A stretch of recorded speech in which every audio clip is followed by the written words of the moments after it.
Okay, so I see now that the current NDC administration is stouting and promoting and blowing out of proportion some proposed Afri-Caribbean investment group. And we're going to have such a big meeting. And wow. And we're going to have such a big gathering of African and Caribbean investors.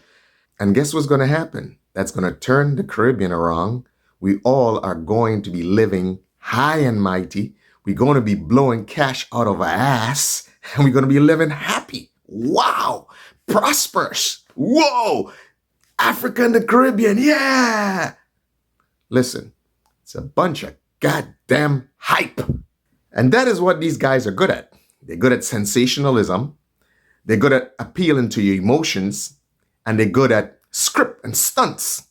They're pretty good at showmanship. Remember, these are snake oil salesmen, okay? They're charlatans. They know how to sell. They can sell you a bag of trash and make you think that, wow, you just inherited gold. You gotta hand it to them. They're masterful charlatans. I mean, they know how to appeal to emotions, and they know they're masters and doctors of spin. They can turn anything around.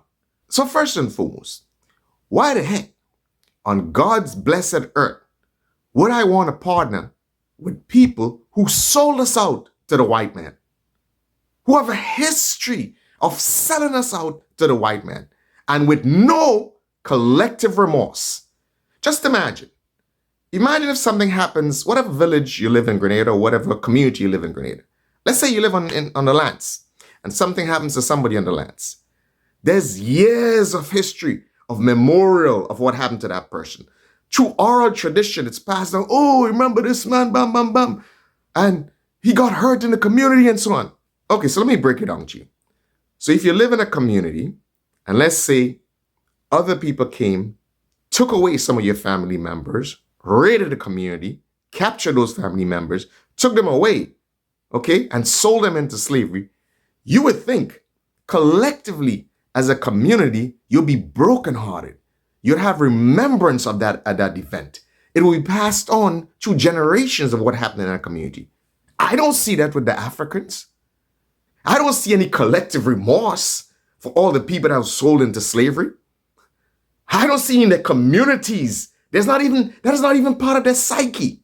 Matter of fact, they would distinguish themselves as the one who are the righteous and rightful ones that got kept back. Or quite possibly, those were the ones who sold others into slavery. Those are the ones who captured slaves, sold them to the white man, which was then brought to the New World. That is a fact. Everybody knows the white man couldn't venture into these jungles and capture slaves. That is why they had their slave posts on the coast. You think they could have ventured into these jungles? Do you think they could have ventured into the interior of Africa and captured slaves? So let me tell you a little story. I'm going to relate this story, and it may sound a little bit comical, but it isn't. It is an actual story. It's actually something I personally experienced. Anybody knows about, Brooklyn, New York. Back in the days, you used to take dollar cabs and stuff like that. And still today, people do it, if you want to get to someplace pretty quickly, instead of waiting for, public transportation. So one time I was sitting in this cab, and I think the guy was from Ghana or something like that. That's what he said. And he was driving cab, and I was sitting in his cab. And then you had another driver who might have cut him off. And it's quite obvious, more than likely, that the person who cut him off was either Jamaican or something, like he had a Jamaican flag in his car. So the guy from Ghana, whose car I'm sitting in, turns around and says, you see these Jamaican and these Asian and these Caribbean people? That is why we sold them out to the white man. He said, there it is. That is why we sold them out to the white man. He said, I'll tell you the truth, my friend. If you were cheating in the community, if you were stealing, these are the ones. If you were robbing, these are the ones we sold to the white man. And it's not funny. It's not really funny. But this is what the guy said. And that is the mentality of the modern day African. That you guys who got sold into slavery, who were sent to the New World, were the weaker ones, were the ones who were allowed or who were captured. Obviously you couldn't defend yourself. So you were captured and then you were sold into slavery. That is their mentality. So you think now that all of a sudden they're going to come into negotiations with you, economic negotiations, and look at you on some sort of even playing field? Do you think so? Come on. It's like an inside child and an outside child, as, we'd see. Do you think they are going to bargain with you on some sort of level playing field? Especially when you come crawling and crying and like, oh, please help me. And again, with these unstrategic charlatans that we have, do you think they would know how to negotiate with these people? These masters of cunning who already sold us out to the white man. You think you guys are in these people's league? Come on, man. All you only smart and all you only bright for Grenadians. So here it is. A set of people who are complicit in your demise and you being sold into slavery into the new world. And here you come now and you're trying to celebrate or you're trying to promote this as some sort of major event. Like, oh, wow, Africa and Caribbean, we're getting together. So people who politically, militarily, and because of economics sold you into slavery, all of a sudden you think that these are the best people to embrace, to embark on some sort of major economic adventure? Are you kidding me? But you see, it's the same thing. It's the same mentality with these socialist Marxists, is that you can do whatever you want to us, and all of a sudden, we've given you mercy, but you don't deal with us in truth. We've given you mercy, we've forgiven you, but yet still, you can step on us, you can talk to us however you want to talk to us, and you can disrespect us. And you know why that is? Because we don't respect ourselves. Because we sell ourselves short. Imagine all the amazing progress that Caribbean people have made without external help. Just imagine, through all the struggles and through all the progress that you have made without external help, without your so-called brothers and sisters from Africa. Just imagine if they had loved and cared so much about us for all the struggles that Caribbean people were going through, militarily, through all their rebellions, did they send 1 or 2 or 5 or 10 quote-unquote brothers and sisters to come and help us fight against the tribulation that we were going through in the Caribbean?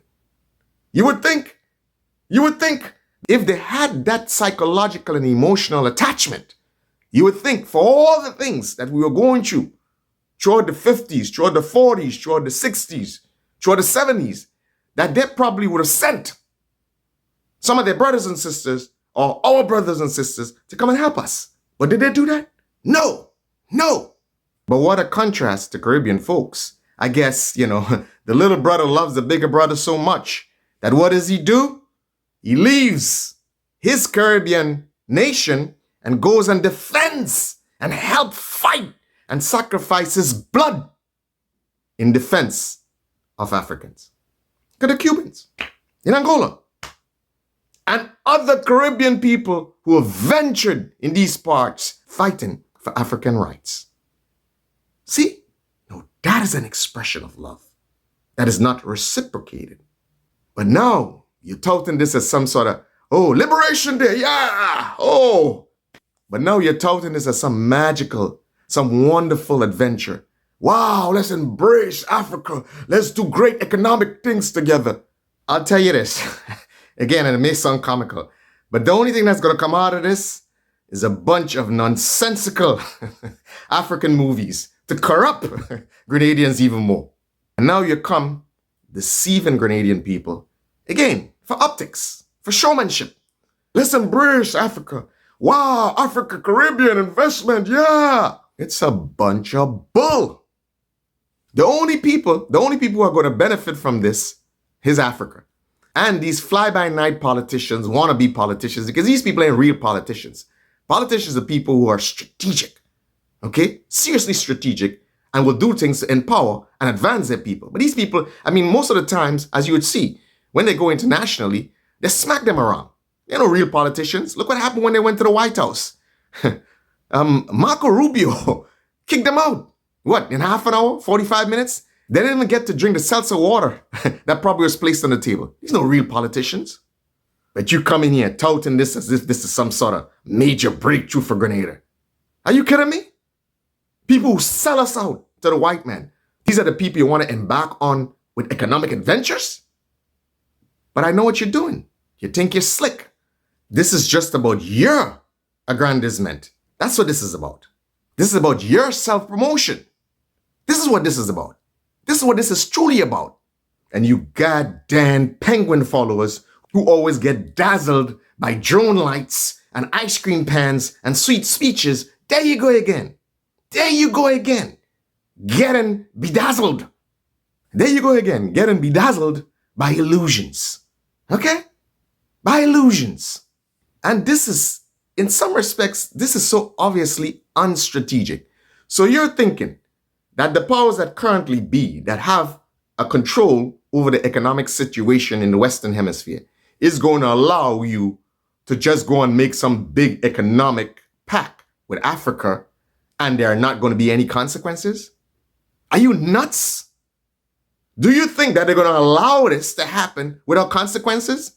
Man, they will hold you by the cojones and rip it out of you. They will sanction the heck out of you. With your fragile economy, you're trying to make some sort of macho, megalomaniac move.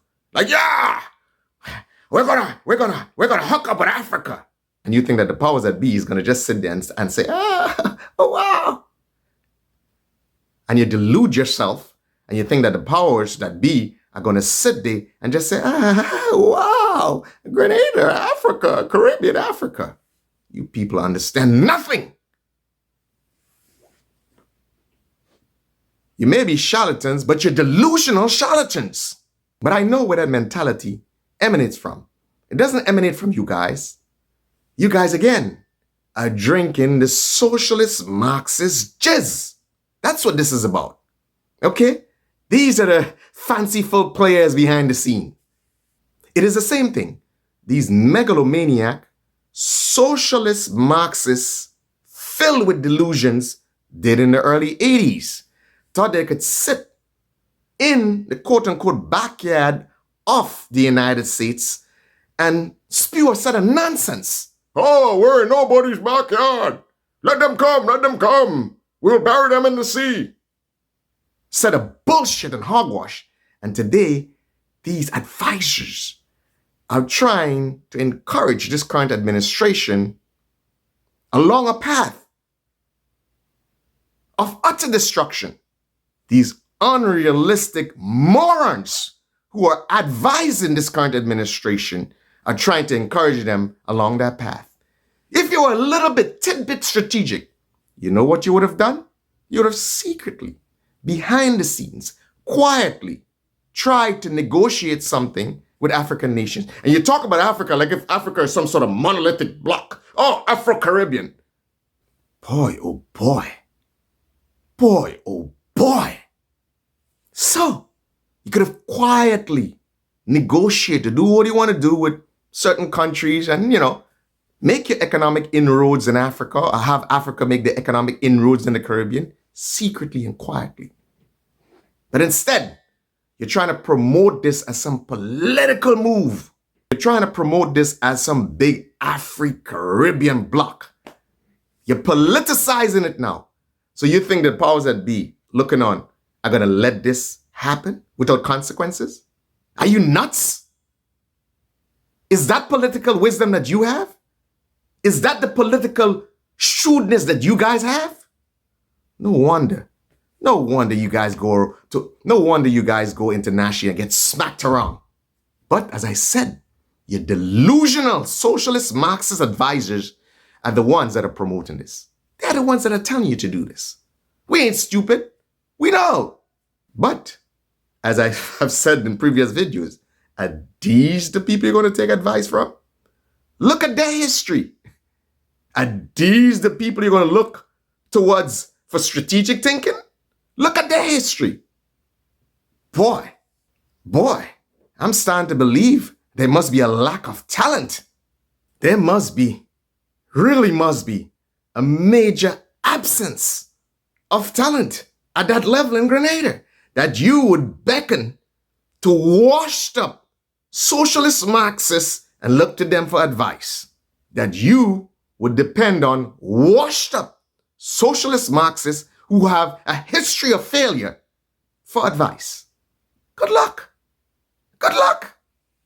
So the bottom line is this Afri-Caribbean big investment that's being touted as some major adventure that is going to make Grenada and Caribbean people high and mighty. It's a bunch of nonsense. Okay? It's all optics. It's illusion. It's like the goddamn drone show in Queen's Park. But again, as Grenadians, you guys like optics. You like sensationalism. You like emotionalism. Okay? You like ice cream pans and sweet speeches. That is what intoxicates you. Not real practical steps in the right direction. Not real solid strategic political thinking. But no, ice cream pans and sweet speeches and nice boy talk. That is what you guys like. That is what hypnotizes you. And you get into a trance. That is what you like. You know? It's like a sensational speech from the pulpit. That is what hypnotizes you guys. Afri-Caribbean investment pack my ass. Please. The hell? What is that going to bring to Grenada? Please. You have done what you've done for yourselves by your sweat, your blood, and your tears, by your own hands. You've built your country. And the Caribbean have built themselves. For what? These smart men and them, what do you think? You think they're coming to you guys now because, oh, they want to come to help you? They see opportunity for themselves. I mean, you got to be naive. These people are businessmen and businesswomen. You got to be naive that you think that they're coming to drag you and lift you out of poverty or something. They're coming because they see opportunities to empower themselves or to uplift themselves. I mean, you have ample opportunities already from your northern neighbors and all over the place, and you exist in economic situation. All you got to do is strategically build on those. Okay? What are you going to export or what are you going to send to Africa? Cocoa and banana? They don't want your cocoa and banana? The same tropical climate that you have, they have it. So what are you going to send to them? You have to send stuff. I mean, just think about it. Just from a market perspective, I don't know how the heck you guys think. Just from a market perspective, what you're selling is what they're selling. So you have to sell to people who need what you have. Come on.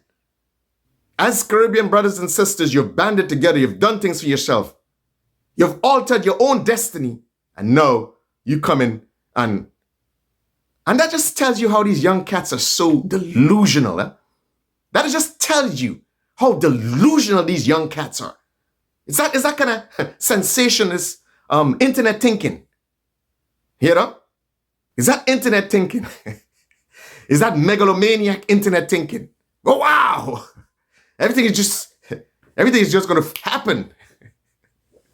Anyway, you can fool whoever you want to fool, but you ain't fooling me. You ain't fooling me. So good luck with your Afri-Caribbean big investment block. Good luck. When the goddamn economic hitmen from when the goddamn economic hitmen from the powers that be come against your tail, hope you're ready to deal with them. And I know all you're playing all your brave now in the absence of any financial assault against you guys, because it's going to come. As I said, the powers that be is not going to sit back and allow this to happen with some sort of pressure. And just like the socialist Marxists in the early 80s, what? Let them come, let them come. We'll bury them in the sea. With a little one Ike rifle in the air. Let them come, we'll bury them in the sea. And some old, outdated World War II anti-aircraft guns. Let them come. Bitch, and when they come, what do they do? These little mouses squeal and run and hide on their leaves. They found any hole. They found any hole to dig themselves in and hide. Yeah, and left young men and women, Grenadian young men and women, to bear the brunt of the assault. Yeah. You think we don't know? We know. So you can masquerade now as some big strategic thinkers who valiantly and bravely defended their country. But you ain't fooling me. You ain't fooling me, and you ain't fooling people who know. All you had was titles. But the real cock and balls men, the real cock and balls people were regular Grenadians. But of course, these kids who don't know, they look to you as some masterful strategic thinkers. Like, oh, if they tell us to go towards Africa and form some sort of economic bloc, then hey, of course, why not? Why not? After all, these are, the grand old wise wizards. Good luck